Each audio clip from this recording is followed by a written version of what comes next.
When I was 20 years old, I finally get the diagnosis of degenerative bone disease, degenerative disc disease. So my spine was deteriorating. And this was the reason why my hip broke and the reason why my body was breaking down. And I went in to see my physician, and I'm just being, a young, optimistic kid. I was like, okay, so what do we do to fix it? Let's go. He was like, I'm sorry, son, this is incurable. But I asked him, does this have anything to do with what I'm eating?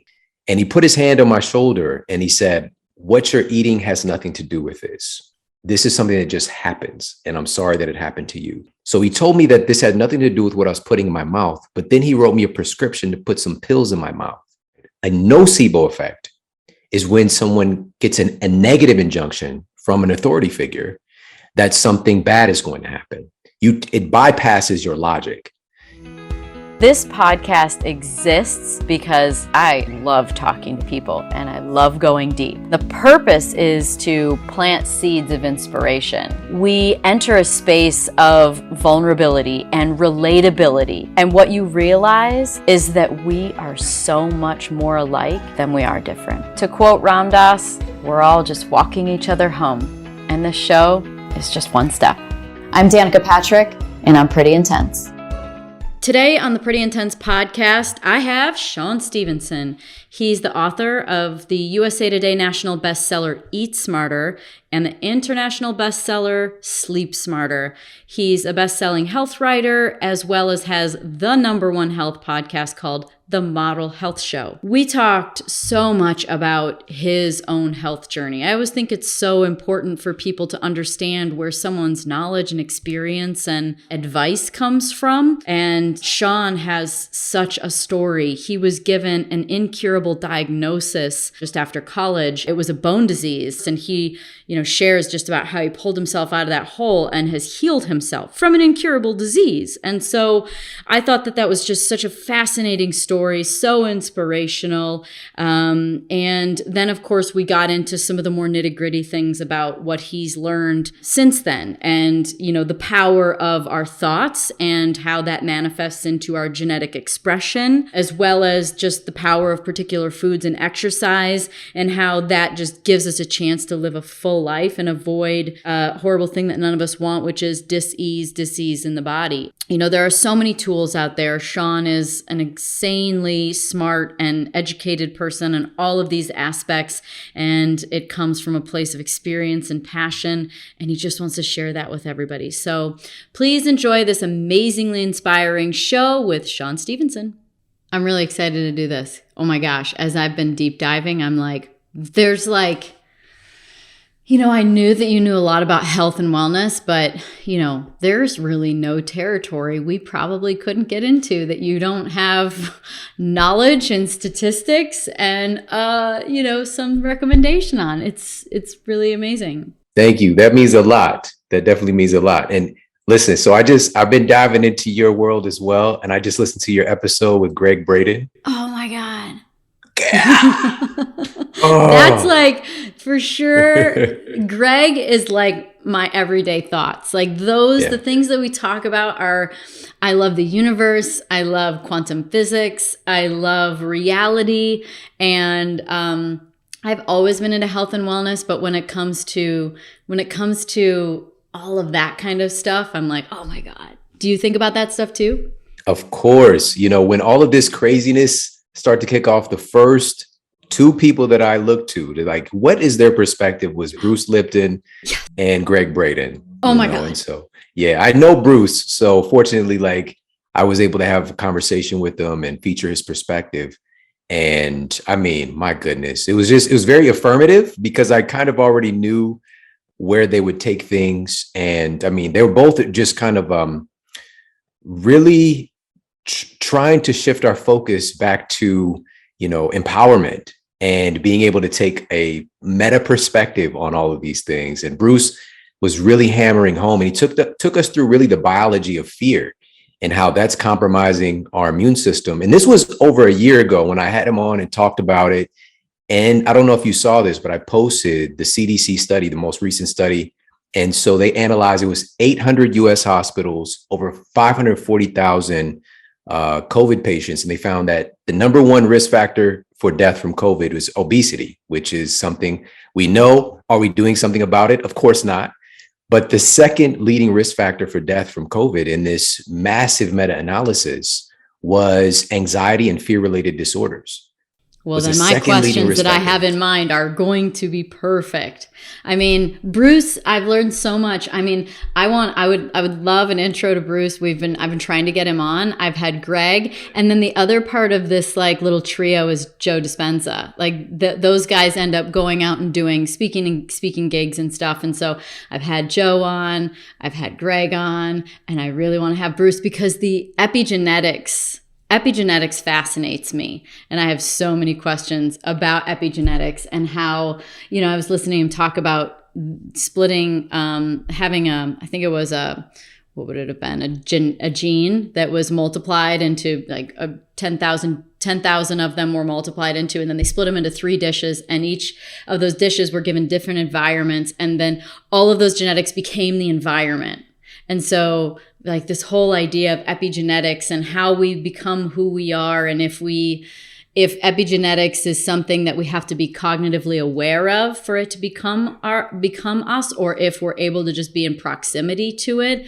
I mean, I'm just so fascinated by all that. And he's a pro at that. First of all, I'll connect you. So that's already done. Second of all, the thing that he always brings me back to, even when I talk about the environment, even when I talk about, various expressions and potential, he always leads me back to the fact that your thoughts are the most powerful influence over all of it. It is your thoughts that are determining your genetic expression, to the nth degree. So whether we believe in it or not, it's still creating. Yeah. And so it's super fascinating. Yeah. Well, we're creating our reality. I mean, when people have said for a long time that, this is just kind of a stage and we're actors and we're just, whether we're holographic in nature or not, but our thoughts are creating our reality. And I think, wasn't it the double slit experiment that showed that when you put attention on to something, it changes it, which means that our conscious awareness to something is what's creating. That's just mind blowing. It is. But this is, it's, put it under this big umbrella of the observer effect.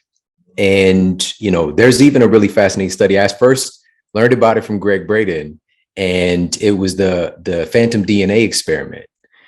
And so the thing about me too is like, I'll take those things and I will just like go in deep and actually, review the analysis, review the studies, the outcomes, and start to question things like, what did they not see in this? What could be another potential? What's another explanation? But the phantom DNA experiment, basically they took a vacuum, which if you have a vacuum, and I'm not talking about a vacuum cleaner, I'm talking about like a chamber that eliminates everything from being able to enter it or to leave it. And there's no like, oxygen infusion, none of that stuff. It's just it's a closed vacuum seal. And there would be nothing in the vacuum. They made sure that there was nothing at all in the vacuum, but there's something you cannot possibly remove, which is biophotons, these kind of little packets of energy, of light that make up our reality. So there's nothing they could do about that. And so what they did was they took some human DNA and put it into the vacuum, and something really strange happened. The biophotons that were just kind of in the seemingly random assortment throughout in the vacuum conform themselves and basically attach themselves to the human DNA. They left in their scattered arrangement and conformed to the DNA. Now that was already interesting. And now here's where it gets really weird.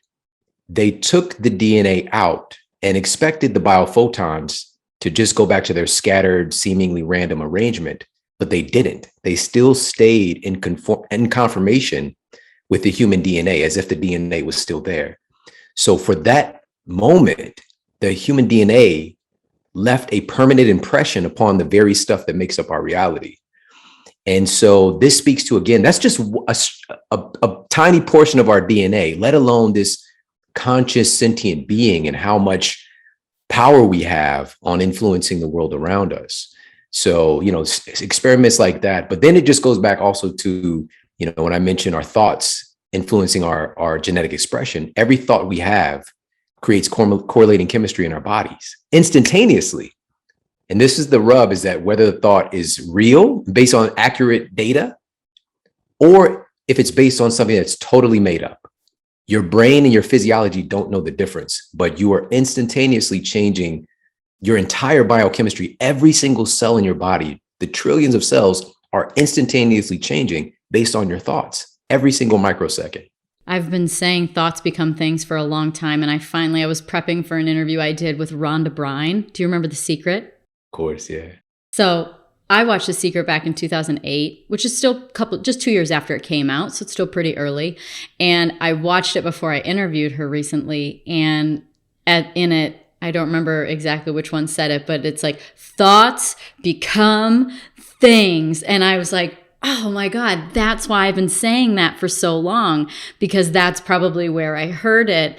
And, you're just explaining how that's true. And so what I love is that, because you're such a deep diver on the information and the analytics of things and the science and the technical aspect of all of these things or thoughts that we have or awarenesses that we have, which is so cool, because there's so many people that are willing to take things at face value, and that's fine. But it's when you can truly explain it from a scientific perspective, from a biochemistry perspective, that it really convinces and anchors people into a new level of not just awareness, but belief in that awareness, because belief is like the magic sauce to everything. It's one thing to say, I can go dunk a basketball. It's another thing for me to actually go believe that I could go dunk a basketball.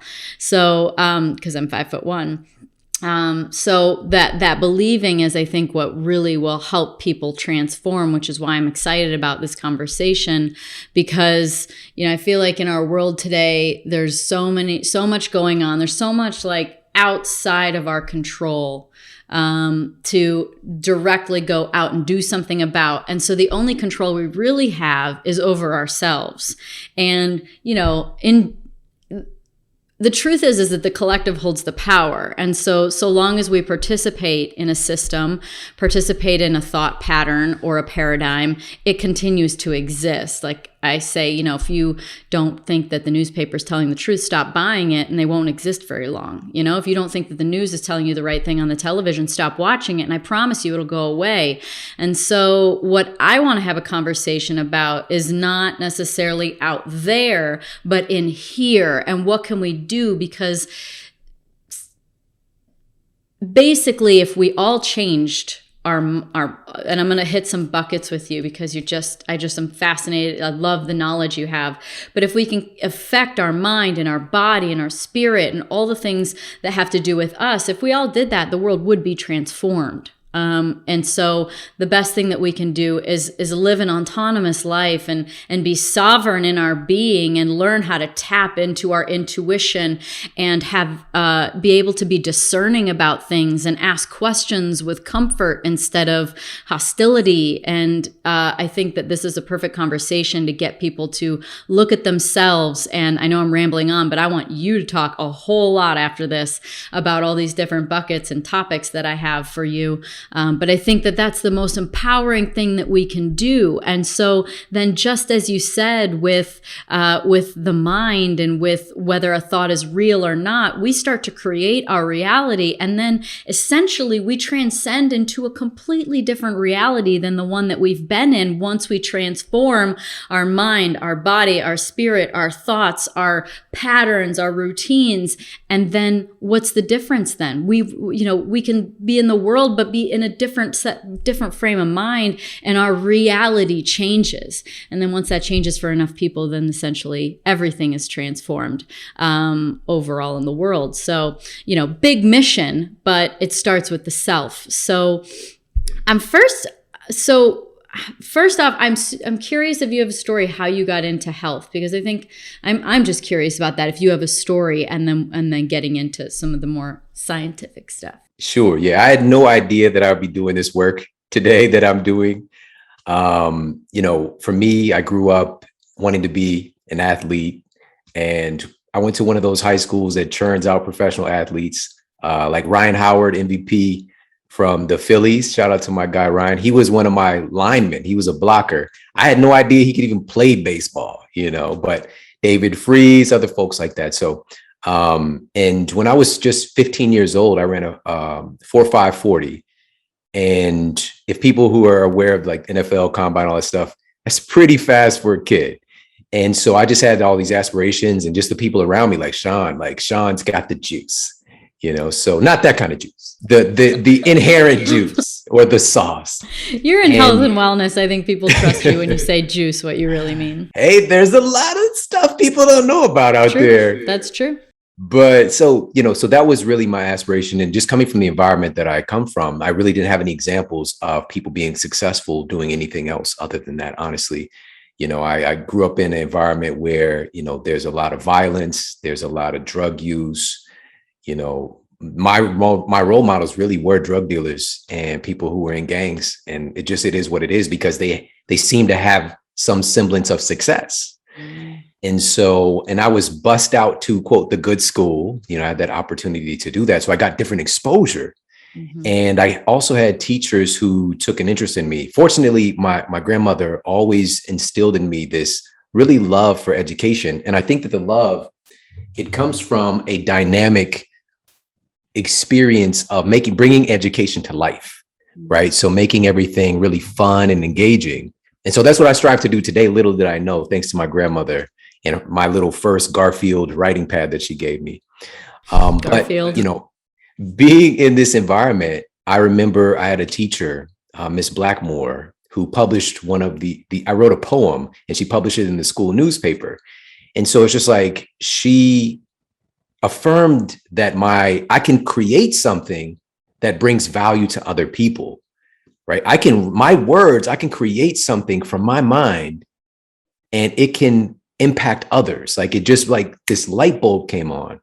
And so I had that continuous thread, but fate had other plans for me, because I was actually at track practice, running a 200-meter time trial, which is half. The Olympics just wrapped recently, so people probably know, but it's half the track. And it was just a time trial. It was me, one other person, my coach. And as I was coming off the curve of the track into the straightaway, I broke my hip. And and nobody touched me. I didn't fall. There was no trauma. And you're a kid. I was 15 years old, and the iliac crest, the tip of my hip just broke. And I didn't know what happened at the time. I'd never been hurt before. And so I just came up limping. Took a couple of days before I went and got an x-ray done. But there my bone was just floating off in space. And, the physician at the time was like, going to get you some NSAIDs, some crutches, stay off the leg. You're going to come back better than ever. And, it's true, when you're a kid, like, you can heal from a lot of stuff pretty quickly. But nobody stopped to ask, how did this kid break his hip from running? Root cause, right? Right. It should be a foundational, very simple question to ask. But what I was exposed to then was something called standard of care. All right. And so it's just like this big machine, like, people come in, they've got these particular issues. These are the things you do. And a lot less investigation and inquiry and analyzing, like, what are the conditions within my body, within my life, that might be creating this susceptibility, right? And so that was just one of a string of injuries. Once I got the football season that next year, which was supposed to be, that was my big moment. I've still got game films. I actually still have dreams about, like, playing football, which is so weird for me to say this. I've never said this before, except to my wife. But what happened was, I came out, great season. I scored like 6 touchdowns in 3 games, or four games, sorry. And everything was looking great. But then the injuries, just one after the other. I ended up with half a dozen different injuries. I've got game films where you can see me just breaking away on a sweep, and I've beat everybody. The defensive back is trying to catch up with me. I'm 5 yards from the end zone, and I just collapse because I tear a muscle or whatever. My body was falling apart. And it wasn't until when I was 20 years old, I finally get the diagnosis of degenerative bone disease, degenerative disc disease. So my spine was deteriorating. And this was the reason why my hip broke, and the reason why my body was breaking down. And now I've got this diagnosis, which in one sense, it was a little bit, it felt encouraging, because now I know, oh, there's this thing happening. Yeah, at least you know why. But, just to make a long story short, this is also where things took a spiral downward in order for things to skyrocket forward. All right, because Wow, there's a it's good like a ending to the bow, story. it's like on it's like on Instagram, they have the thing where it's like you got to pull a bow, like the arrow back before it can go forward. So Yes. it's like that. So what was the low? Well, little did I know at the time, that's such a great analogy, that this was writing that story, because when I went in to see my physician, he took the MRI, he put it up for me to see, and he told me that I had this condition. And I'm just being, a young, optimistic kid. I was like, okay, so what do we do to fix it? Let's go. And he literally just like looked at me like I was from another planet. He was like, I'm sorry, son, this is incurable. And and to this day, I have no idea why I asked him this question. But I asked him, does this have anything to do with what I'm eating and the way that I'm exercising? And to say that I don't have any idea, I have some seeds of it. I had my nutritional science class, and, I've been an athlete, but I didn't really understand that these things mattered as much to ask this physician when he's telling me there's nothing I can do. And he put his hand on my shoulder and he said, these are his exact words. He said that what you're eating has nothing to do with this. This is something that just happens. And I'm sorry that it happened to you. So he told me that this had nothing to do with what I was putting in my mouth, but then he wrote me a prescription to put some pills in my mouth. Right. So this is the level of thinking. And also, by the way, just a sidebar that I didn't used to talk about, but he was clearly not in a good state of health himself. All right. But anyway, so at this point, I get this diagnosis, and what was engaged and what we can talk about, of course, I want to circle back. This is important to talk about, was something called the nocebo effect. All right. And the placebo effect, many people have heard of, which is you get a positive injunction that you take this particular placebo, but you don't know that it's a placebo. Sure. To lower your blood pressure, and your blood pressure proceeds to lower, or your blood sugar normalizes, or your cancer tumor starts to dissolve. And we've got documentation. I know some of this stuff can sound a little bit far-fetched. There's wonderful books if you want it in a more consolidated place, like Mind Over Medicine by Dr. Lissa Rankin, for example. But this is pretty easy to find with a simple Google search. So resolving symptoms of back pain, John Sarnos, isn't it John Sarnos? What's that book called? The something about back pain, and basically it being emotional, psychological. I think it might be the Back Pain Cure. I know what you're talking about. Something like that, yeah. So whether it's, psychological distress, anxiety, insomnia, cancer, diabetes, heart disease, the list goes on and on. We see placebos are so effective. And on average, they're about 33% effective in clinical trials, some upwards of 80% effective. And this is based on your perception that this drug is doing this particular thing. That's how powerful our minds are. And however, on the other side, a nocebo effect is when someone gets a negative injunction from an authority figure that something bad is going to happen. So this is when you might hear from a physician that you have 2 weeks to live, or you'll never walk again, or this is incurable. And these are all things that, over the years in my clinical practice, I heard people coming in, they had those same stories, and that was my story as well. And if you're getting this injunction, especially there's parts of your mind that are naturally skeptical, but when you believe that somebody has a position of authority and they know far more, like a different universe of information on it than you do, it bypasses your logic. And so for me, it bypassed my logical mind, because I've always been somebody who's very optimistic and kind of assertive in getting things done. And now I just relented to believe what he said. And so I went from like a nuisance of a pain that I was dealing with when I went in to see him to chronic debilitating pain within, a matter of weeks. And so I was on a slew of medications. Celebrex was hot then, but all of these different medications to sleep, because I couldn't sleep because the pain was so bad. Probably, I'm sure. Yeah, painkillers. And every time I'd go to see somebody else, another physician, to get another opinion, which I always recommend people to do, I leave with another prescription. And this is part of the problem. And by the way, if anybody listening, if you ever do get a diagnosis, a bad bill of goods, oftentimes our system is created in such a way that it's forcing you into a decision. You never want to make a permanent decision on a temporary emotion. You usually have time to reassess things, to seek a different opinion, a second or third opinion. But here's the key.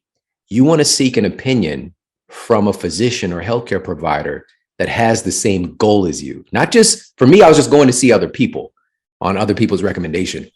If you've been diagnosed with diabetes and now you're about to be on metformin or insulin, and your goal is to not have type 2 diabetes, you want to see a practitioner whose goal is the same as yours, who knows like this doesn't have to be your story.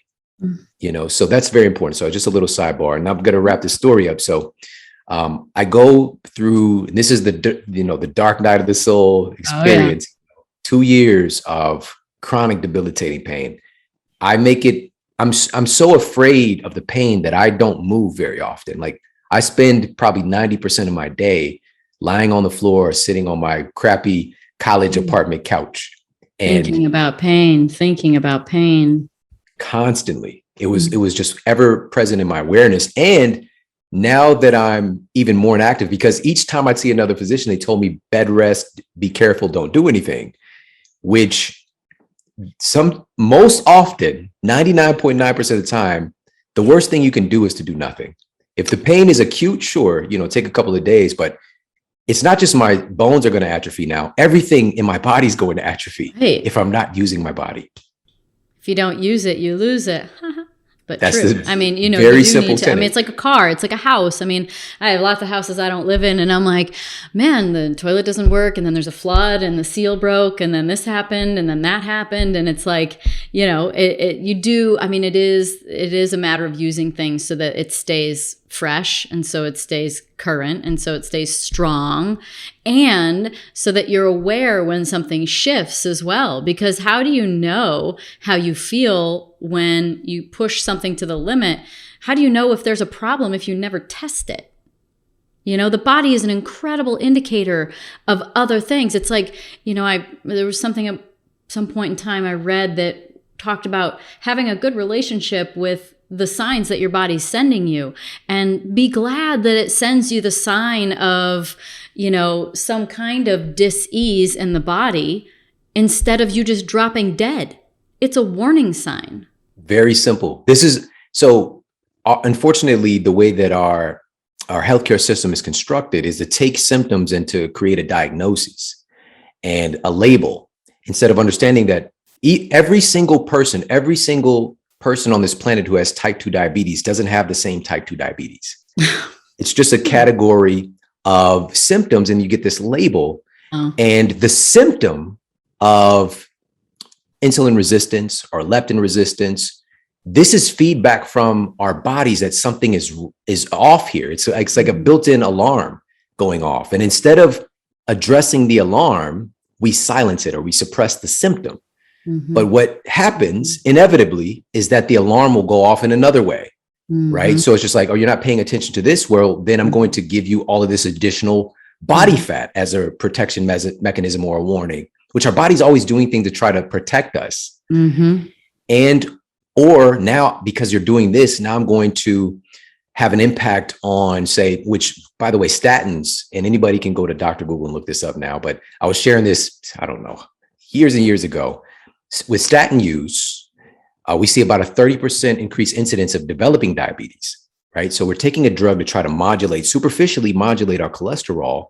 And then we have this side effect, this rampant side effect of insulin resistance and diabetes taking place. And it's, again, we're suppressing a symptom and the body's manifesting another alarm. But what do? We take more drugs. And drugs have their place. Pharmaceutical medications have their place. Just unfortunately, we're in a system that is drug first. It's pharmacological training, really. We're taught very little about how to actually, we're taught disease treatment and not about health, what actually creates health. And so for me, and to wrap the story up, being in that scenario and seeking out help from a scenario that's telling me that I can't get better. Finally, one day, it took 2 years. Fortunately, I learned the lesson. And I realized that even though my physicians meant well, they were not walking in my shoes. They didn't have the final say about what was possible for me. And I realized that, they might be out at dinner right now or having dinner with their family. And I'm silently suffering in my 1-bedroom apartment in Ferguson, Missouri, just like broken down. And now I've gained all this weight. I feel absolutely terrible. It's like Spiraling. I couldn't even recognize myself anymore. And it was in that moment when I really hit rock bottom that I realized that I've been outsourcing my potential and my health to other people. And even though they might be viable coaches or sources of information, it's up to me. I put the food in my mouth. I'm the one who moves my body. I'm the one who has my practices, my habits, and all the things that manifest health. And so here's the end of the story and where everything changed for the better. When I had that insight and decided, and I can't stress this enough how simple it is, but it's not easy. I decided to get well. And most people never do that when they're struggling with a health issue. It's more like wishful thinking. Like, I wish this didn't happen. I hope somebody can help me. I know, because I was repeating those things in my mind. Sure. Why me? Why won't somebody help me? Victimization, being a victim, having a new role in life. Now you're this. I'm the diabetic. I'm the cancer. I'm this. It's like, no, you're not any of those things. If you just, you can be something else. These things create our identity, right? And our identity, the number one driving force of the human psyche, is to stay congruent with the beliefs that we carry about ourselves. So we will continuously think, believe, and act in accordance with who we believe ourselves to be and how we believe the world to be. And so when we try to change outside of that, that's where all the discomfort comes from, because we're even though we might not be happy with who we are, we're comfortable with who we are, and we don't realize it. And so for me, in that moment of deciding, like, no matter what, I'm going to get better. What can I do? And I shifted the question in my mind, what can I do to get better? Because I've been looking for them to tell me what to do, and they keep telling me they can't do anything. And so from that moment, 3 simple, quick things, and we can dive into them deeper if you want. But number 1, my low-hanging fruit was fitness and movement. I'd grown up as an athlete, and now I'd relented to not do anything at all. So I just went to the school gym. I couldn't really walk well because of this pain. And so I just got on I got on an exercise bike at first and just kind of did some pedaling, which was not easy.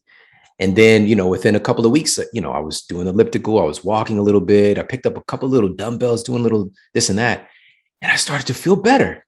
Simultaneously, I also had this insight when I asked the question, what can I do to get better? It started to change my perception about what was going on around me, because being in Ferguson, Missouri, I'm inundated with processed food and fast food. I'm talking about, I'm not exaggerating at all. Within a mile and a half radius, there was Papa John's, Domino's, Taco Bell, Arby's, Steak and Shake, Krispy Kremes, Chinese food restaurant, but not like a nice Chinese food restaurant. This is like bulletproof glass, like really, really crappy version of Chinese food. Dairy Queen, multiple McDonald's, Burger King, Wendy's. I'm just sharing with you literally half. I'm just surrounded by Lee's Chicken, Popeye's Chicken, liquor stores. And so I don't know what health looks like. I didn't know that food mattered, that I get to choose what I'm making my tissues out of. So I asked, what can I do to get better? And suddenly, people in my life, I knew this particular woman for a couple of years at this time. So I'm 22 when this happens. And I'd known her since I was like 20 or maybe even 19. And she was a chiropractor.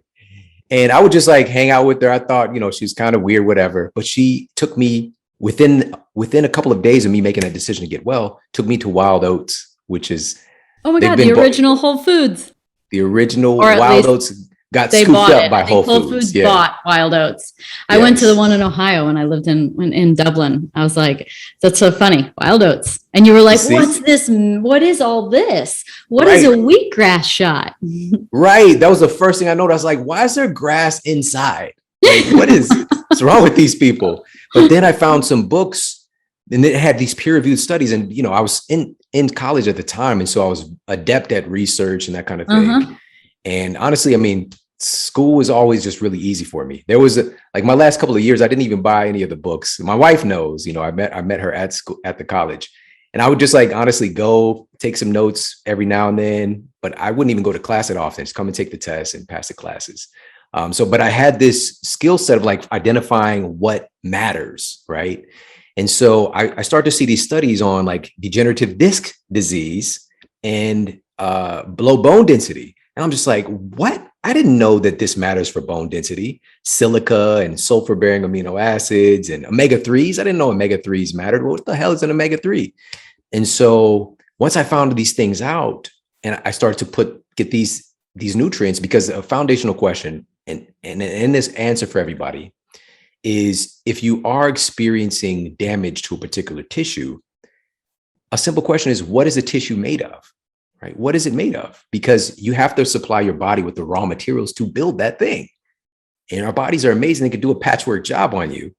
But once you give your body the ideal things, your body's so intelligent, it will preferentially choose the right stuff. And so I start to flood my body.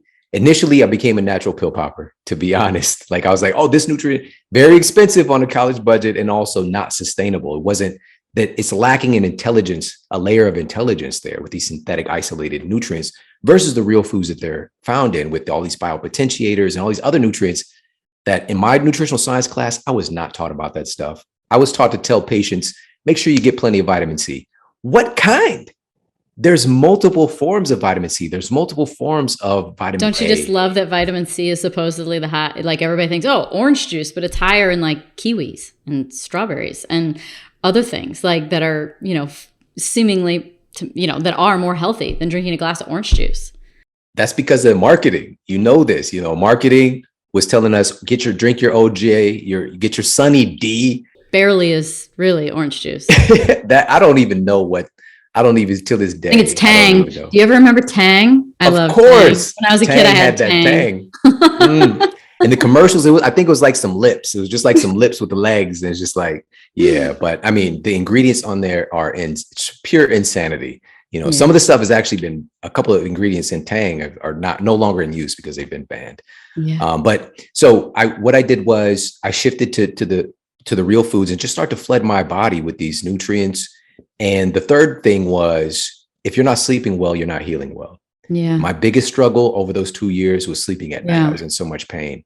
And the things that I was doing during the day ended up helping me to sleep better at night.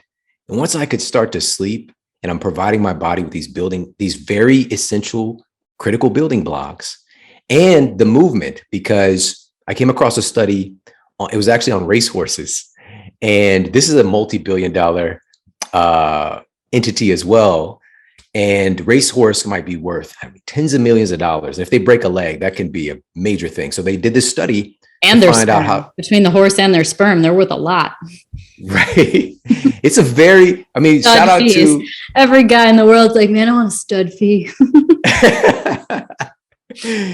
Shout out to what is it called? What is the Derby? The Triple Crown. Shout out to the Triple Crown. But, they wanted to increase the bone density of these horses. So they had a control group, and then they had a study group where they gave the horses basically what I was doing, supplementation, increased nutrition to increase their bone density. And it did improve their bone density. But they had another study group of horses that they gave nutrition to and walked the horses. And they had an even higher increase in their bone density. And this speaks to what movement is really for. Unfortunately, we've devolved from an understanding of what movement is about, which this concept of going and exercising, which I love, is a new invention. We never had that as a species throughout our evolution, because movement was just life. We just lifted heavy stuff. We moved around. We had plenty of walking and foraging and all these different things.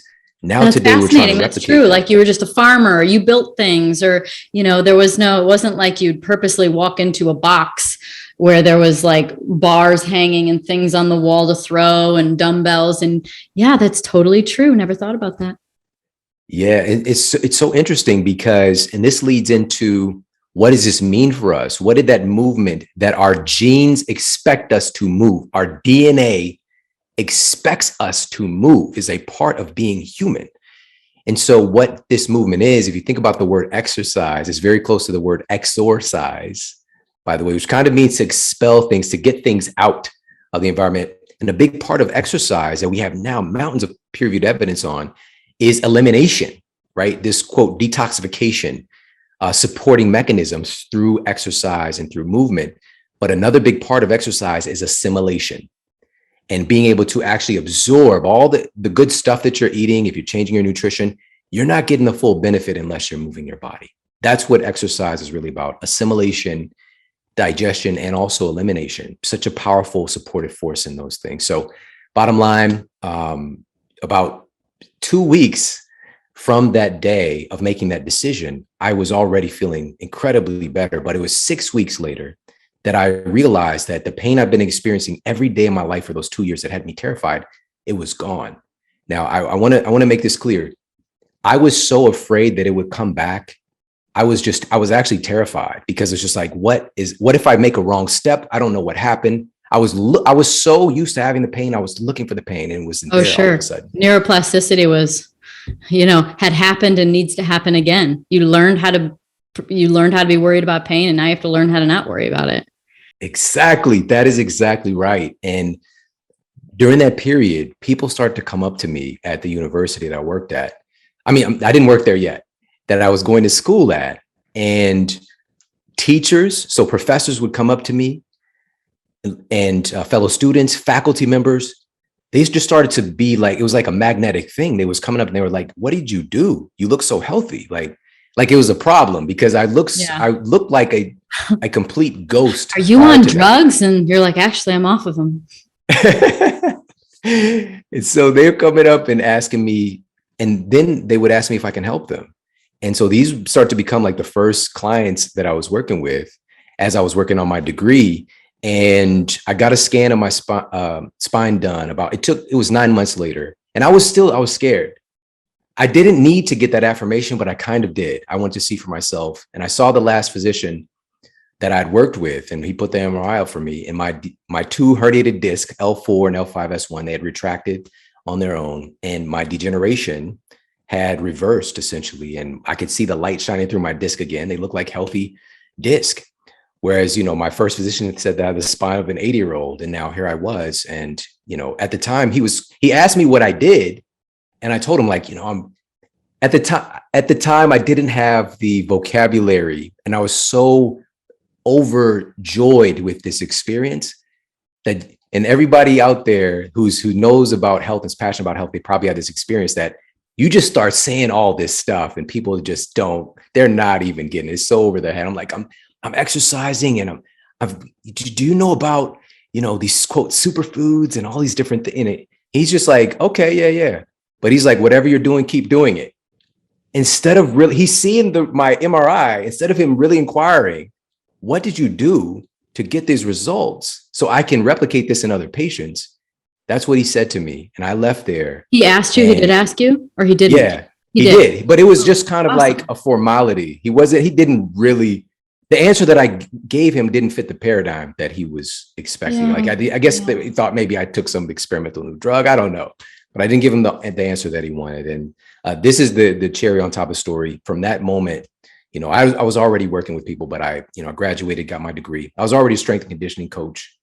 At that point, I really went intense in that. I shifted all my coursework back to biology and kinesiology and nutritional science, opened my clinical practice as a nutritionist, worked with thousands of people in a one-on-one context, and also just small workshops and things like that. And saw, I've got people coming in 400, their blood sugar is like 400, they're on metformin, insulin, people on, lisinopril for heart disease and hypertension, and, folks who are diagnosed with cancer and all these different things, and seeing so much success. A lot of those stories were people who they've been told the same thing. There's nothing you can do about this. And the number one thing that I would do. And so, for example, we had about an 80% success rate with folks coming in who were diagnosed with type 2 diabetes to normalize their blood sugar without medication, working along with their physician. Sure. Oftentimes within a matter of weeks, and what the number one thing that we did, I literally would just take the time. I would allot the time to sit down with them. I had this board, this whiteboard, and I would walk them through, kind of reverse engineer the disease. Like, okay, so you're diagnosed with diabetes. Here's how it works.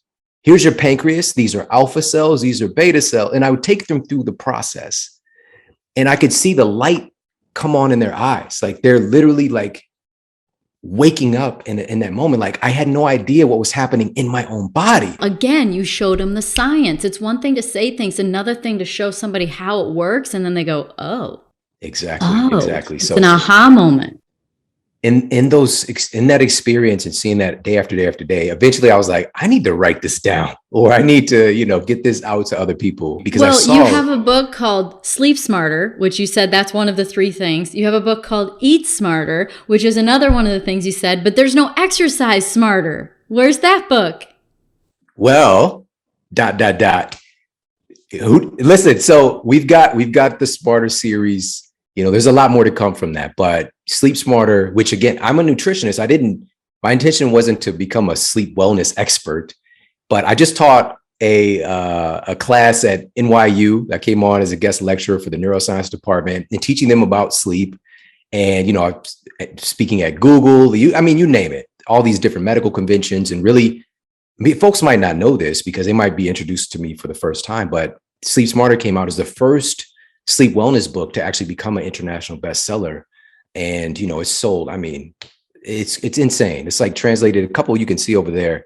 It's translated in like 20 different countries, I think now. And these are all separate foreign publications. Love it. And it created, thank you so much, but it created the industry because I had to fight for it, because publishers was like, you know what, you could do really well with a nutrition book, or, this is hot right now. That sleep had never done well. And people now, it's like some of the things that I put into culture are part of the lexicon. I just did a talk for Tom Brady's TB12 company, and they have like sleep wellness experts and all these things, sleep wellness coaches. And that domain might not have existed had I not stood up for it. And I was just like, listen, I've got people coming in who we've got their nutrition dialed in, their movement practices. But if they're not sleeping, their blood sugar is still deranged. As soon as we employ these clinically proven tactics to improve their sleep quality, the blood sugar finally normalizes, the weight finally comes off, the hypertension finally dissolves. Their memory, we can talk about this as well. Memory processing takes place during REM sleep, for example. And so now their cognition is improving and all these different wonderful things. I'm just like, this is the missing piece. This is a gap in the education. And so, but also sleep can seem like, which is crazy now because you can make it sexy, which that was really my goal, to make it attractive, but it can be a boring topic. It's the most like overlooked thing in our culture as far as wellness. It's just like, we have this idea that we have to do something to get something. So, we got to keep grinding, we got to work harder, we got to count our calories, all these different things. But sleep is something where you do nothing and you get everything, and it controls your nutrition and your assimilation and your hunger and satiety. And it controls your performance to a massive degree, So I had all that data, but the thing that set it apart was the practicality. So number one, making sleep attractive. But number two, there's 21 clinically proven strategies, all clinically proven to improve your sleep quality. And most of them are things you don't have to turn your world upside down to get the benefits, because I knew in my practice that people want change. They want to get these results, but they often don't want to change that much. That's the thing. It needs to be easy. They want change, but they don't want to change that much. What I love about nutrition and wellness overall, and I've been down my own wellness journey this year. I've been a lab rat. I've had a needle in my arm drawing blood many, many times this year. I've done all the tests. I've done all the stool and urine and saliva and blood, and I've learned so much about it. And a lot of the things that you're saying are just hitting home because, I'm generally a pretty well person and I operate at a high level, but a couple things started happening and I was like, I don't understand this. And so, the body was giving me warning signs. But what's so fascinating about learning about all of this in the last 6 months for me is that everything overlaps. And there's not, when I got test results from things and it'd be like, okay, well, for this, you need these are the things to help it. And then there'd be other areas that needed certain supplementation for a while for gut protocols and things like that. And they'd overlap. And so when you talk about sleep, I think to myself that you can do things to help you sleep, but it's also a symptom too. this, it can be a symptom of something else. So maybe it's not actually the sleep that's the problem, but of course you need sleep to heal and to reach more of a state of homeostasis and give your body a chance to, all the science behind that. But sleep is a critical of importance for well-being. So I love how it overlaps. So I'm going to rattle off a few things that I was thinking about asking you about, and maybe it's better if you just tell me at the end of rattling off some of these things, we can hit on them, because look, we could go on and on and on. We could have a whole podcast together that all we do is hit on one new topic and, go off on it, because there's so much information. But, the things that I was thinking about were, and some of these I'm curious personally, because I need my own wellness, but I know that they're big buckets in general. So everything from hormones, so the endocrine system, to toxins and how that affects the body, mitochondria and the role of that, sleep, of course, and let's see, other things I was going to ask about, epicaloric control and the quality of the ingredients that we're getting and the roles that they play on a more macro level than just the micro of calories. Because I always think too that similar to sleep, that the question everybody wants answered is, right, like, how do I lose weight? Yeah. But generally, when you become more healthy, you just do, right? So when you start to fix the inside, the outside reflects it. And stress, mindset, our thoughts, our environment. So what of those things that I just mentioned stand out and make you want to say, this is what people need to know? Yeah, the first thing, we start right where you started, which is hormones. And the first is understanding, so what are hormones, right? So this is another word that's in our lexicon that folks don't really have an adequate education on or empowerment about. Hormones are super powerful and fascinating. These are essentially these chemical messengers that send data, that are able to communicate data from one cell to another. So they're kind of like these metabolic DMs, right? And they're sending data from one place to another, from all various cells in your body are picking up on this data.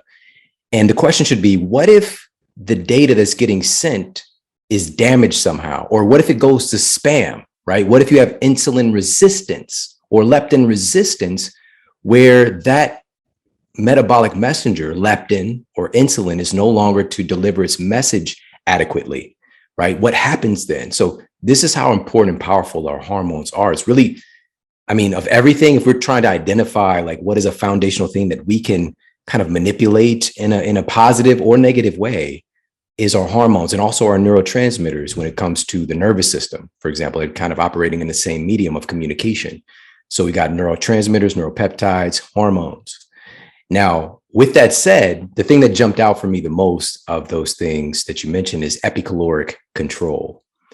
And so epicaloric control, so me being a nutritionist, when I was in my nutritional science class in college, the very first day of school, the professor comes in, and also, again, sidebar, he was not in a good state of health, you could tell. But you push that to the back of your mind. Like he's the professor, he's a smart guy. And he was brilliant. But when you take a very smart person and you teach them the wrong thing, they become world-class at doing the wrong thing and teaching the wrong thing. And so he was teaching the cookie cutter paradigm of this food pyramid and telling us to make sure you get in, and instruct people you work with to get 7 to 11 servings of whole grains every day. And the list goes on and on. But the first thing that he said, day one, is that if you can control calories, you can control weight. If you can control calories, you can control your health. And so it's this paradigm. And the first thing for me, and I take people through this adventure in Eat Smarter on where the calorie came from. Like, where did the concept of the calorie come from? And it actually originated, it was in physics and engineering. It had nothing to do with nutrition. But, I take people through that adventure, but eventually we get to this place of like, where did it become so popularized in our culture as this powerful, it's the dominant metric to manage. And it was thanks to a woman named Dr. Lulu Hunt Peters in the earlier part of like the 1900s. And she had a massive bestseller that essentially was regarding the key to the calories, right? And she's really creating this, in a sense, this very powerful paradigm that if you can control calories, you can control your weight. And sidebar for her as well, she struggled with her weight for her entire life. It did not fix her problem, by the way. But here's the thing. So it came into culture, and it was telling people, specifically, she's more so speaking to women, that we will no longer eat food. You will now eat calories of food. And from that, you will no longer eat a slice of bread. You'll eat 100 calories of bread. You'll no longer eat a slice of pie. You'll eat 350 calories of pie. So we're changing this very complex. The human body is the most dynamic entity in the known universe. You know, Michio Kaku, theoretical physicist, said the human brain is the most complicated object in the known universe. And we're now taking this very powerful, it's not a calculator with calories. It's really a glorified laboratory and chemistry set and environment. And now we're just saying, if you could do this one thing, you're going to get these results. So that's where as an example of something I found fascinating, one of the tests I've done was I used a continuous blood glucose monitor for a month. And whenever I would be stressed and like had a conversation that was heated or something like that, my blood sugar would go up. I didn't even eat anything. Yeah. It's like an example of how complicated this system is, that there's like a million overlapping things in the body that go, oh, no, you can't just do this one thing and have the other things not matter. So that's the fact that they're trying to use one metric, which I've even thought about the metric of a calorie, like how do you calculate it, right? Like I know that I think there's some sort of like Bunsen burners program that you put things through and get some kind of metric, right? But I'm like, that's not what they're doing. Who decided what a calorie was? You're right. But they're not doing that today. So it's a bomb calorimeter was what was used initially to disseminate how many calories are in a particular substance. But it was never accurate. It never was, because it didn't account for indigestible parts of food, for example. Basically, they put it into a container that goes inside of another container. It's filled with water. Then you use electrical energy to burn the food, incinerate it, and then you that's what you use to measure how many calories are there. This is the thing. You're not a bomb calorimeter. You're a human being, by the way. Number one. Number two, this is not what's used in counting how many calories are in your food, which is based on the Atwater system, which again, we could take time and break down all what that means. Basically, they're just doing math. Food manufacturers are just doing math and putting it on the food label. So, but still, it can give us, it's not to say that a calorie can't be a viable tool that we utilize, but we've made the calorie the king of nutrition, and look where it's got us. Mm-hmm. There are going to be some people that are like, well, I've used calorie management and it's helped me. That's great. It's going to help people. But when we make that the dominant thing and ignore what I'm about to share, that's where things go dramatically wrong. And our society's results are sharing that, with 252 million citizens in the United States right now are overweight or obese. And there's like 320 million in the country. It's insane. It's like beyond epidemic proportions. And so here's what's going on. So here's a couple of things. These are epicaloric controllers. These are the things that actually control what calories do in your body. All right. So, and I'm so grateful to be able to say this, but and to be able to talk with you about it, because you really understand. But Bruce Lipton was my inspiration for creating the term epicaloric. And so these are controllers above caloric control. These are things that control what calories do in your body. So one of them is your brain and neuroinflammation. Your brain controls what calories do in your body. They have a massive influence on your digestion and assimilation. And so a recent report, and this was published in the Annals of the New York Academy of Sciences, and it reported that hypothalamic inflammation. So this is inflammation regarding the hypothalamus, that is a integrator of your endocrine system, your hormones, and your nervous system, your neurotransmitters. And so they said that this inflammation in the hypothalamus, which is probably the biggest epidemic happening right now that people don't know about, we'll talk about why, is a double-edged sword in nutritional diseases. The study authors reported that systemic inflammation from things like metabolic dysfunction, right? So diabetes, for example, that issue in and of itself, metabolic dysfunction and excessive body fat leads to brain inflammation. All right. So carrying body fat creates inflammation in the hypothalamus, and inflammation in the hypothalamus creates excessive body fat and metabolic dysfunction. So we get into this vicious circle, and essentially your brain, you have your vagus nerve that's connecting the gut and the brain, for example. And I talk about this in Eat Smart as well. But essentially there's this constant light speed feedback loop with your gut, and that, which is also called the enteric nervous system, or the second brain, because there's like a mass of neural tissue in the gut itself. There's more, we have more neurotransmitters in our gut than we do in our brain. Is that, am I reporting, is that good information or bad information? The brain has the most, okay, but the second most is found in the gut. Yes. And even the heart as well has its own, we call it a heart brain. There's a significant amount of neuro tissue, very similar to what's in the brain in our heart as well, but that's a whole other thing. So here's what happens. So there's this constant feedback loop taking place. And based on the assessment between your brain and your gut on how much energy you have stored in your body, what nutrients you need, your brain can actually signal your gut to shut down the absorption of calories from your food or increase the absorption of calories from your food. All right, based on your overall metabolic assessment of what you have in your body. So theoretically, just say you eat 100 calories of something, with the information your brain and your gut has, it can tell your body like, oh, we only need 50 of those calories. And this is not accounted for in conventional caloric management equations that your brain and your gut can literally determine, and dysfunction with them can determine how many calories you're absorbing or not absorbing. And this goes back to hormones with, again, if there's resistance, there's leptin resistance or insulin resistance, and your body thinks that you're starving, even though you've got a tremendous amount of fat stored on your body, right? This is where we can have an increased assimilation of calories from the same food that another person might eat, and they're not even absorbing as much.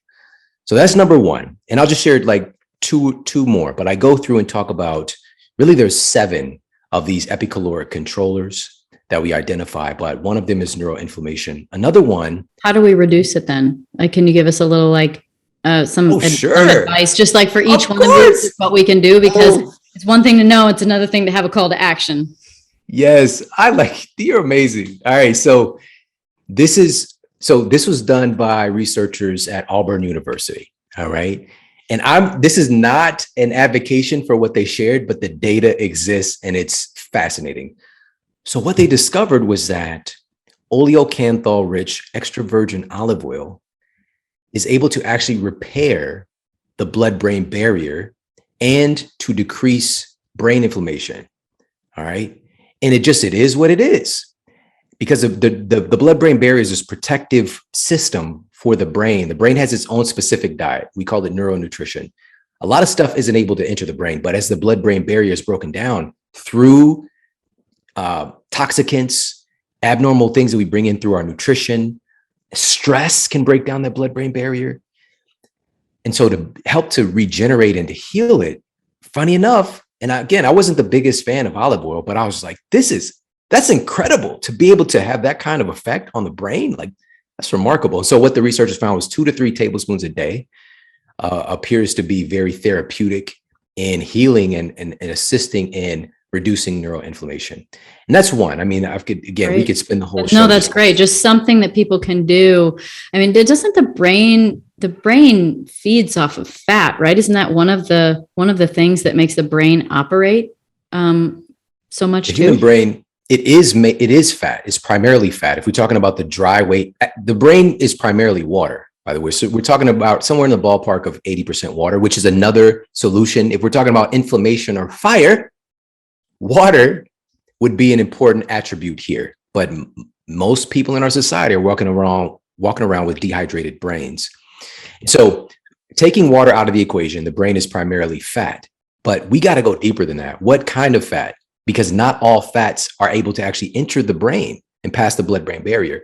So cholesterol is one of the primary fats the brain is made of. We've got sphingolipids, another one as well, phospholipids. We've got sphingomyelin. I can go on and break these down. And there's certain foods that provide the building blocks that are able to actually cross the blood-brain Is this in barrier. Eat Smarter? Is the information in Eat Smarter your book? Most of it is. Most of it, okay. Even in the chapter where we talk about cognitive health and brain health, I couldn't put everything that I know in the data in there, but also I do talk about it on my show quite a bit. Like I got master classes. Oh yeah. Just on the fats of the brain. And sciences and things are always emerging. I mean, that's a beautiful thing about wellness is we just keep learning. So, okay. Yeah. Olive oil, love it. A couple of tablespoons a day will help with the blood-brain barrier and help you with inflammation. Love it. Yes. So another one of these epicaloric controllers, and this is one of the biggest takeaways from today, because it's affirming something that we might say or a belief that we might carry about nutrition, but now we have solid science to affirm this factor. And another controller of what calories actually do in your body is the type of food itself. So people might say all calories are not created equal. Now we have the data. So this study was published in Food and Nutrition Research, and they set out to find whether or not there's a difference in calories absorbed, assimilated, and metabolic function from eating a meal of whole foods versus a meal of processed foods, right? And so in the experiment, what they used was a whole food sandwich, which again, this is not about whether or not this is the best source of whole foods, but this is what they did. It was a whole food sandwich, which included a whole grain bread and cheddar cheese. And then they had test subjects to consume a processed food sandwich, which was made of white bread and cheese product, which cheese product, that's what Kraft is, by the way. What we grew up on. Yes. So it's not, you can't legally even call it cheese. You know, it's Kraft singles because there's not enough cheese. It's amazing what our body will be. It's amazing the resilience that our body has, that we can feed it, you know, fruit roll-ups and gushers and, you know, Kraft singles, golden grams, goldfish. And Hot Pockets. We still grow to be these, you know, we still keep getting taller and we still keep getting smarter. It's really amazing. The human body is incredibly resilient, to say the least, you know, but just imagine what happens when we really get on the good stuff and what our genes are expecting. And so here's what happened. So they gave folks, you know, to see again, how do calories react in their bodies when eating a meal of whole foods or a meal of processed foods. And so what they discovered was that when the test participants ate the processed food sandwich, they had a 50% reduction in calorie burn after consuming that sandwich versus when they ate the meal of whole foods. Okay. So the processed version of these foods, which were very abnormal, not really anything that the human body can even recognize as food, it created what I call essentially these hormonal clogs that created dysfunction and disruption in the body's processing of those calories, making the body more stingy at hanging on to that caloric energy and not, in a sense, not really knowing what to do with it, you know, versus when they ate the more whole food version of it, it was more efficient in the expenditure of those calories. So truly, the type of food matters. So when we have these different diets, again, they can be effective, but if it's a point system diet, for example, and it's not paying attention to the quality of the food, we're shooting ourselves in the foot. And you got to look at even the people who are promoting them, you know, oftentimes they continue to struggle with their weight. And we're just like, oh, whatever, you know, it's my fault. It's my fault. I'm not making the point system work for me. It's my fault that I'm not counting the calories adequately enough. Like I gotta cut them more. I gotta cut them harder. I've had patients come in who are eating under 1,000 calories a day, and their weight will not so budge. Hard to do.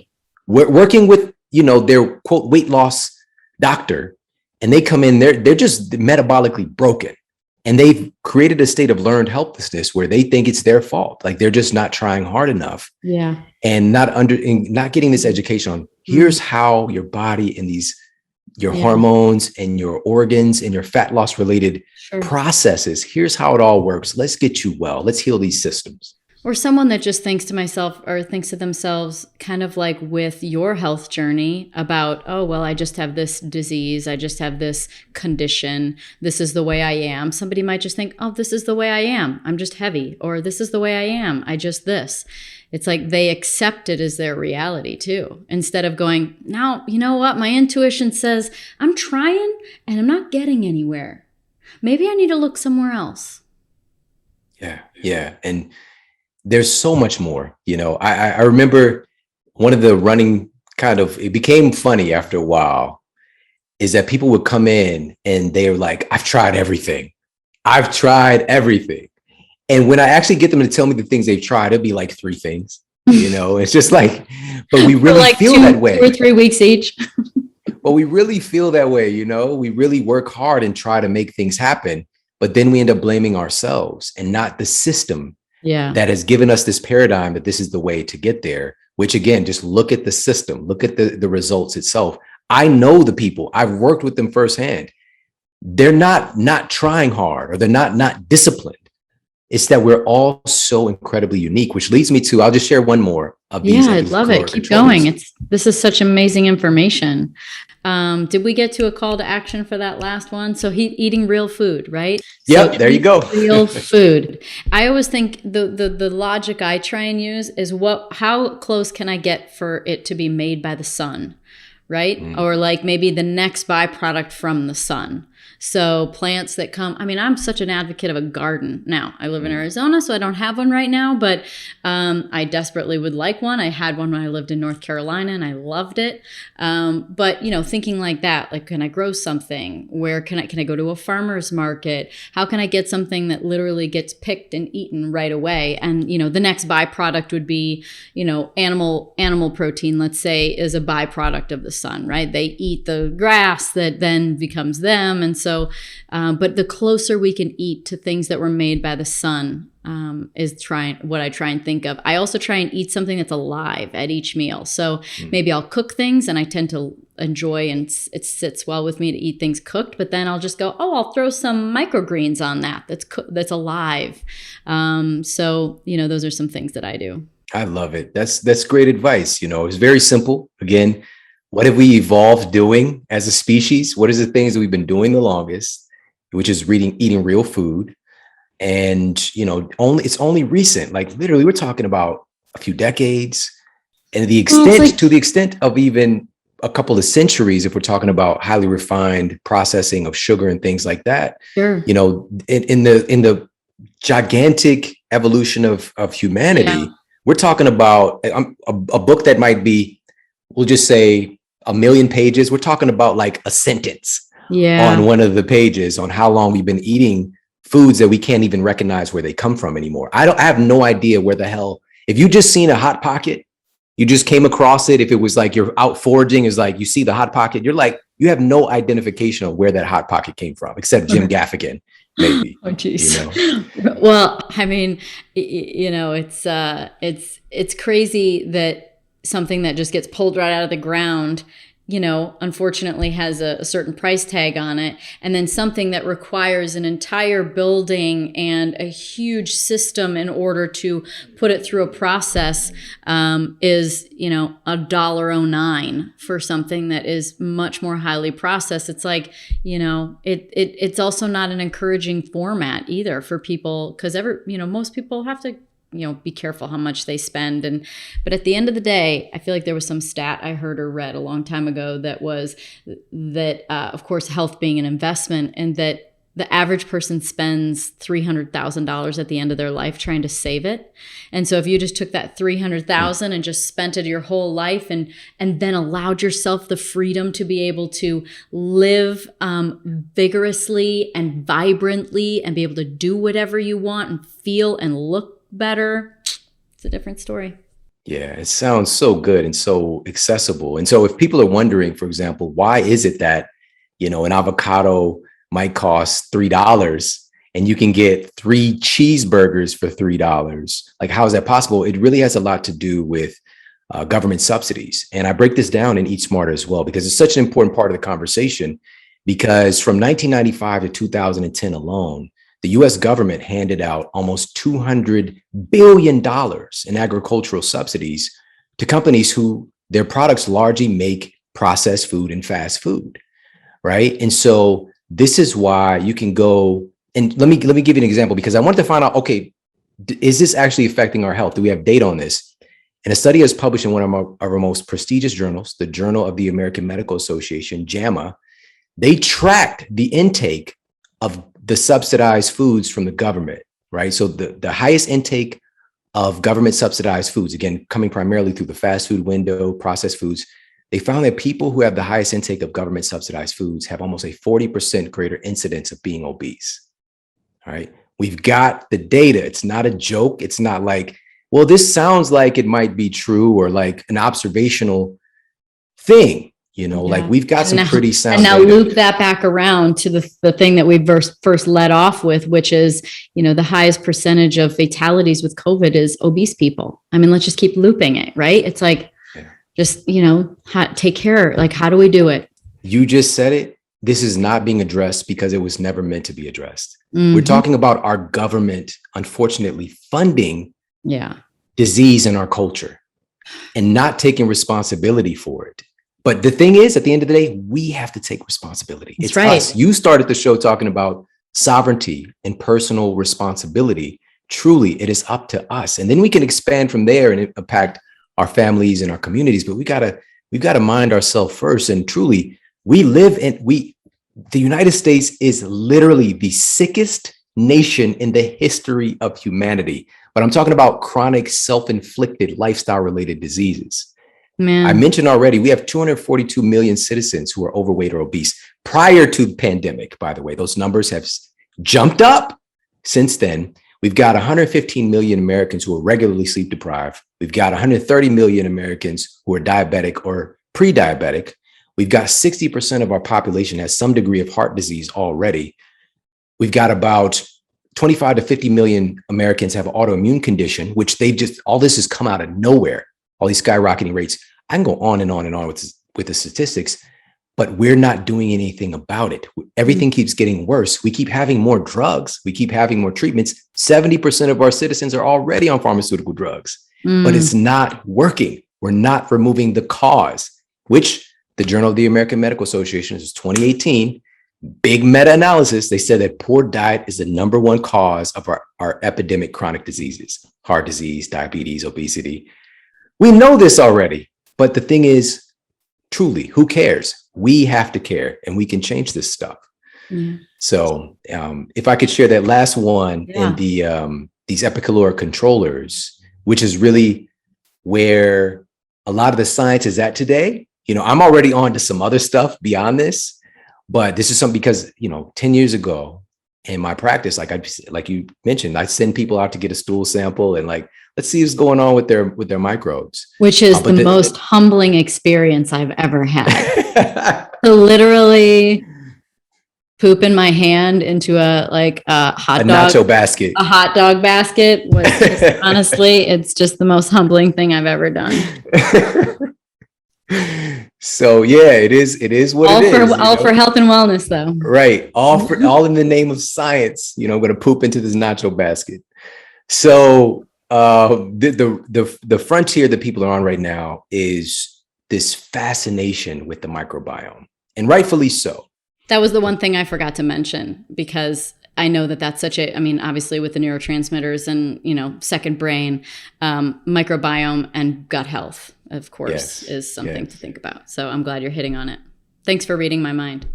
Of course. And so it's Greg Braden, he's taught us how to do that. So here's the thing. So with the microbiome. I think he is. I'm not sure. He might be an alien here on Earth.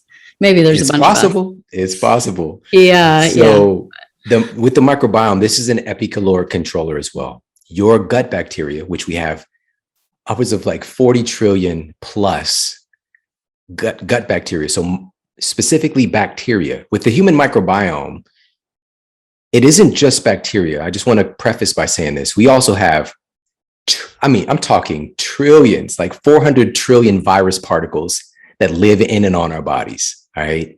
We've got a plethora of fungi and archaea, these ancient microbes. It's crazy. We're not as human as we think. We're symbiosis. We are a walking rainforest in a sense. And so the microbiome, we're talking specifically about bacteria, which are gut bacteria. We know that we have these, quote, friendly flora, right? Friendly bacteria, these probiotics. And we also have kind of what we would term to be pathogenic or opportunistic bacteria, which even within that, we all have an array of all of them. but it's about the balance. Because even what we refer to as these kind of opportunistic bacteria, we have to, in a normal, healthy human microbiome, when being able to study people, hunter-gatherer tribes who have healthy microbiomes, if we isolated this particular bacteria we call opportunistic and just said it's bad, we miss out on the fact that, oh, this is actually doing this for us. This is helping to create B12, or this is helping to do fill in the blank, doing something in us for us. But when it becomes a dominant strain, when it's not kept in check and in balance, that's when it can become pathogenic or hurtful. So we have to keep this all in context. So when I say like friendly bacteria or opportunistic, still we have to have that caveat that everything plays a part. And so here's the point with epicaloric control. So one of the studies that I outlined in more in depth, I'll just give the bullet points here in Eat Smarter, but it's really fascinating to understand, is the researchers, we've basically identified that there's a certain microbiome makeup that's associated with obesity and insulin resistance and excessive body fat based on your microbiome. So that's what I was going to say is, like, I could have a patient send out for a stool sample and I can get their report back and I can know with a very, very high accuracy whether or not they're obese without ever seeing them a day in my life, just based on their microbiome makeup. And so this is what the researchers discovered. And this was published in one of our most prestigious medical journals on the subject matter. And what they discovered was that this shift can happen. So here, I'll give a summation. I'm trying to hold back on giving the whole thing because with the time, but I gotta give it to you. So what they did was they took mice, and I know we're not mice, we're not Mickey Mouse. I'm going to come back to us, but they took mice and they took fecal samples from humans and they implanted the fecal samples into lean mice. So they took samples from humans who had a gut microbiome associated with obesity and implanted that into lean mice. And they took samples from a human sample that has a gut microbiome associated with leanness and implanted that into lean mice. Those mice stayed lean, that received the quote lean bacteria. The mice who received the quote fat bacteria, these mice, even though they're on the exact same diet as the other mice, nothing else changed, these mice became insulin resistant. Their body fat went up and they became obese simply by changing their bacteria. And so this was paralleled now in human studies as well, and seeing this same phenomenon. And one of the best examples is I cited a study done on identical twins. All right, you can't get any better comparison. And this was from my hometown, so it was St. Louis University. And the researchers took this large database and they looked at the microbiome makeup of twins. And they found that when one of the twins has a higher ratio of, basically, they boiled it down to these firmicutes and bacteroidetes, and having a higher ratio of firmicutes was more affirmative towards being obese. And so they found when the one twin had a higher ratio of quote fat bacteria, even though they're in the same environment, doing the same thing, eating the same food, one twin had a much greater propensity towards becoming overweight or obese than their identical twin. Okay, well, what is that? That's some smart jargon, but what is that? How do we fix that? How do we make sure, how do we not have the bad or the fat building bacteria? How do we change our gut flora so that we are the lean mice? Yes. Shout out to Mickey and Minnie. So I'm going to give you two things. Number one, this was a recent study. This was published in the International Journal of Obesity. So again, one of the most prestigious journals on this subject matter. And it revealed that a higher diversity of gut bacteria is directly correlated with less weight gain and improved energy metabolism, independent of calorie intake and other factors. Okay, epicaloric. All right. And so going on from that, taking a pivot, researchers uncovered that having a higher diversity of foods that you eat increases the diversity of your gut bacteria. All right, which only makes sense because different bacteria prefer different foods.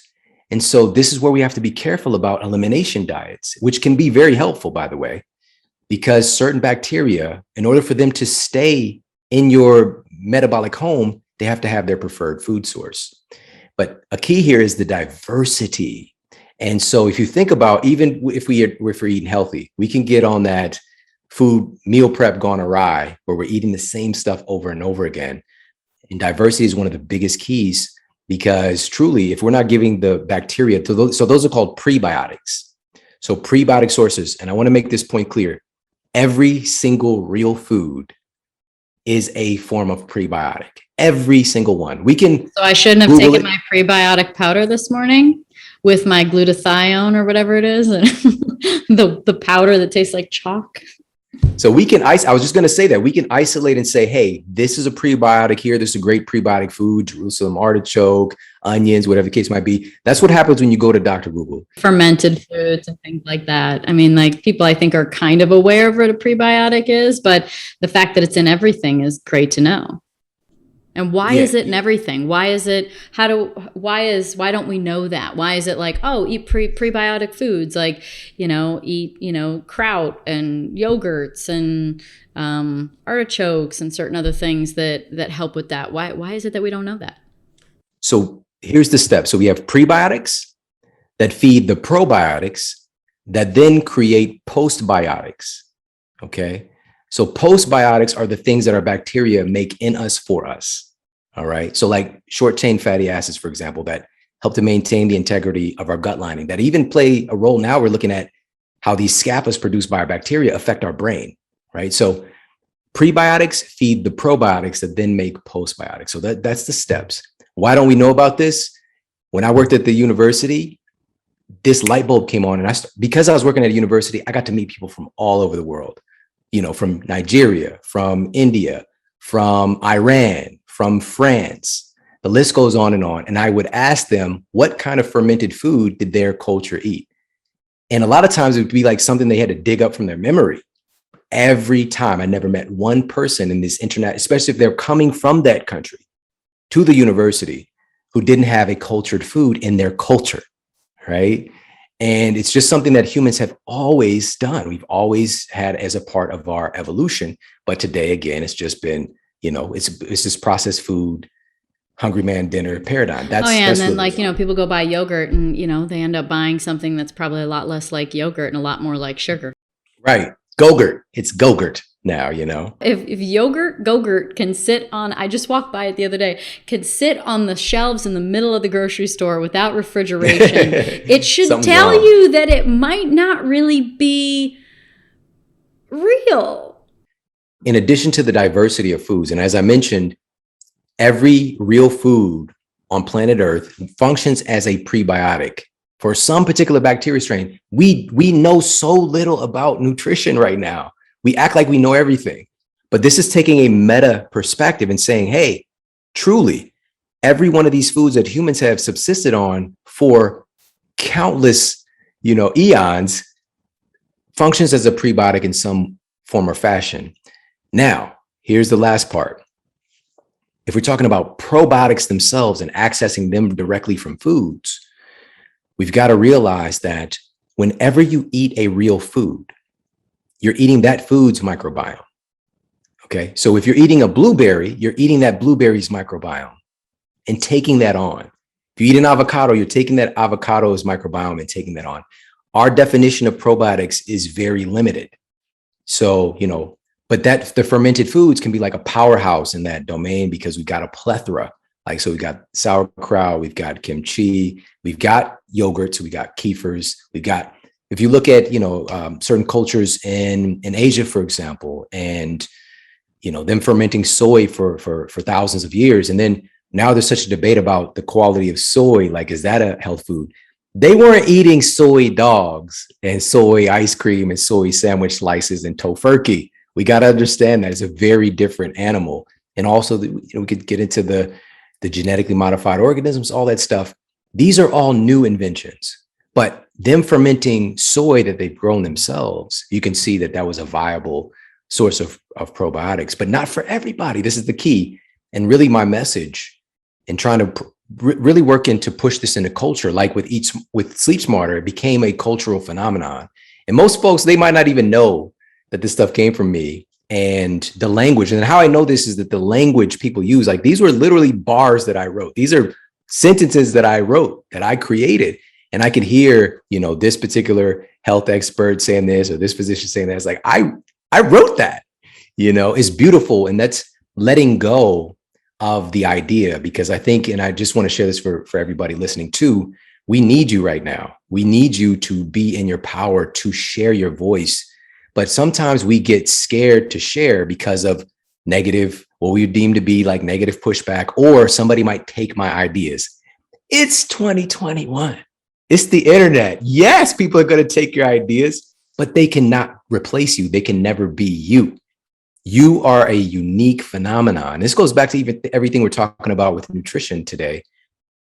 Every single person on planet Earth, you right now listening to this, there has never been a person on planet Earth that has a metabolism just like yours, or a microbiome just like yours, or a brain just like yours. Never in the history of humanity. You are completely unique. You have a unique metabolic fingerprint, and there will never be anyone like you in the future, ever, ever. This is a unique opportunity. And here's the biggest part. Even yourself tomorrow, even yourself next week is not going to be like you are now. You are a constantly evolving. Health is very fluid and dynamic, but we tend to see it as like, I got this thing, this is working for me.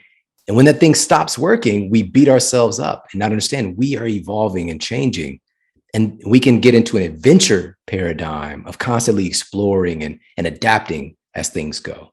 I think that's a perfect way to close the loop back to well said. Thank you so much for all that information. I mean, I'm going to go drink some olive oil right now, but it's such a good way to close the loop back into the sovereignty of our decisions and ourselves and how we show up and what we do with our life, because no one is us. So stop using cookie cutter basics like a calorie or like do this, do that.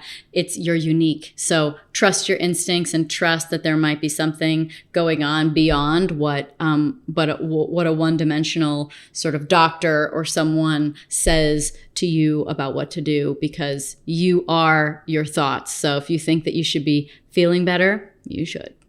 I absolutely agree. Thank you so much. I mean, we have such an opportunity right now. That's how I see it. I know that things are looking so fluxed up. I said flux. They're so fluxed up. But when things are in such a appearance of chaos, they're actually easier to change than when they're very fixed and solid and, and dogmatic. And so, but we have to take advantage of it. We're acting like, unfortunately, things were going well, and they were not going well. We're just like accelerating the gas right towards a bridge that has a giant hole in it, and this isn't like Fast and Furious. This is not like a movie. Like literally we can crash and burn. We're getting treatments that appear to like be a bridge from here to where we want to be, but we keep seeing again and again and again that the bridge is not complete. It's not getting us there. So we need to change things. And, moments like this and amazing people like you, sharing your voice and creating entities and platforms like this to have these conversations, truly, this is how things are going to change. Thanks everybody for listening to the Pretty Intense podcast today. I hope you enjoyed it. If you like what you heard today and you want to hear more, please click on the subscribe button.